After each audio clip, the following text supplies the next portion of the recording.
Dacă sunteți iubitori de ciocolată, azi vă propun o prăjitură delicioasă care se pregătește foarte ușor și este ideală pentru orice tip de ocazie.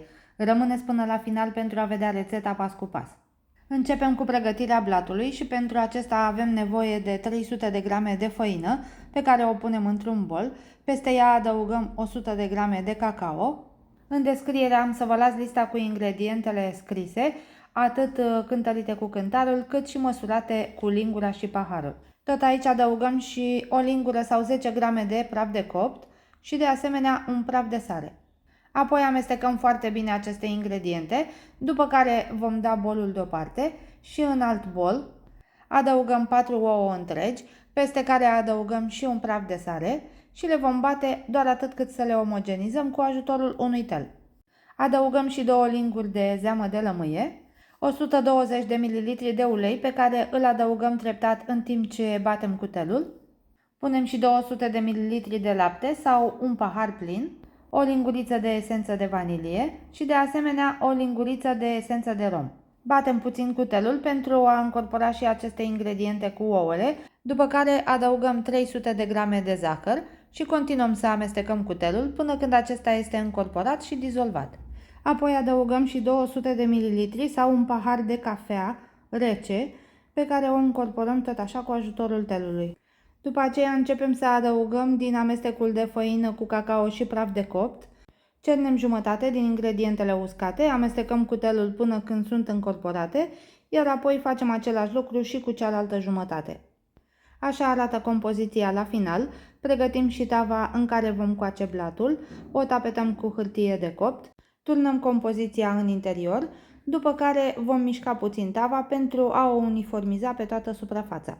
Punem tava la cuptorul preîncălzit la 180 de grade Celsius pentru 35 de minute, timp în care ne vom ocupa de cremă și pentru aceasta avem nevoie de 100 de grame de ciocolată neagră, peste care vom adăuga aproximativ 100 de ml de smântână lichidă pentru frișcă. În total vom folosi la cremă 500 de ml de smântână pentru frișcă, dar pentru a topi ciocolata vom folosi 100 de ml din cantitatea totală. Punem bolul împreună cu ciocolata și frișca la cuptorul cu microunde și lăsăm ca aceasta să ajungă la punctul de fierbere sau în acel punct în care ciocolata începe să se topească. De asemenea, puteți pune frișca într-un ibric pe foc și să o încălziți până ajunge la punctul de fierbere, după care o turnați peste ciocolată și amestecați până când aceasta este topită complet. Așa trebuie să arate compoziția la final. Continuăm cu prepararea cremei și într-un bol mai mare vom adăuga 400 de ml de lapte condensat, după care punem și ciocolata topită.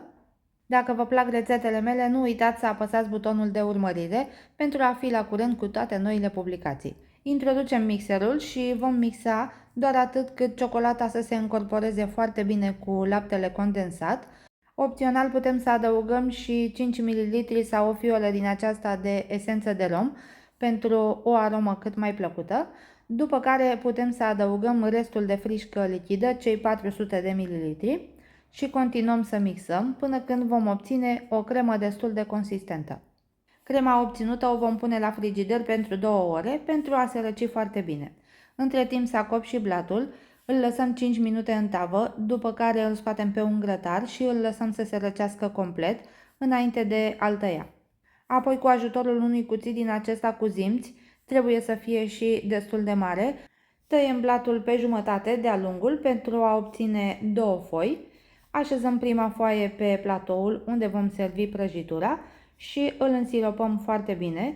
Eu am folosit un sirop pregătit din 150 de ml de apă și 4 linguri de zahăr, pe care l-am fiert înainte 2 minute și l-am lăsat la răcit. După ce s-a însiropat blatul, îl lăsăm să se odihnească 5 minute pentru ca siropul să intre foarte bine în interior, iar apoi adăugăm jumătate din crema pe care am pregătit-o. O întindem foarte bine, așezăm și a doua foaie de blat, o însiropăm la fel ca și pe cealaltă, după care punem restul de cremă și o întindem bine pe toată suprafața.